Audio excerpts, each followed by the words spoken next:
کفن اٹھا کے 5 سالہ بیٹی کو وصیتیں ہو رہی. کہا بیٹی یہ کفن رکھ لو، ابھی چند دنوں کے بعد میری شہادت ہو جائے گا، تیرا بابا علی تجھ سے کفن مانگے گا، بیٹی یہ کفن میرے لیے. عزادارو جناب زینب نے کفن ایک طرف رکھا، پھر کہا بیٹی دوسرا کفن اٹھاؤ. دوسرا کفن اٹھایا. سیدہ فرماتی ہیں بیٹی کوفہ شہر ہوگا، 21 رمضان کو تیرا بھائی حسن تجھ سے کفن مانگے گا، بیٹی یہ کفن تیرے بابا علی کے لیے. اب ماتم کر کے جملہ سننا آزادارو. پھر جناب زہرا نے تیسرا کفن اٹھایا، کہا بیٹی مدینہ شہر ہوگا، تیرے بھائی حسن کو زہر دیا جائے گا، جگر کے ٹکڑے کٹ کٹ کٹ منہ سے باہر آئیں گے، بیٹی تو جگر کے ٹکڑے تشت میں لے گی، حسین تیرے بھائی حسن کو غسل دے گا. جب کفن مانگے تو یہ تیسرا کفن تیرے بھائی حسن کے لیے ہے. اولاد والوں سیدو غیر سیدو، علماء لکھتے ہیں کہ ابھی فاطمہ زہرا بولی نہیں، یہ جناب زینب کے لیے کہا نہیں بیٹی یہ کفن بھی تیرے بھائی حسن کے لیے. کہا کیوں اماں؟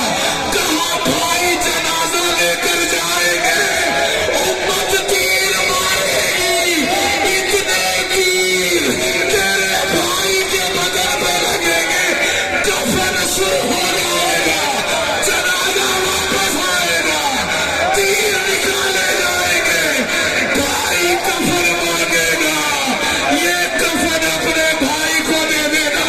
عزادارو امام کا جنازہ آ رہا ہے، کتھا دیجئے گا اور کہیے گا فاطمہ زہرا تیرے بیٹے حسن کا ماتم کرنے.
حسن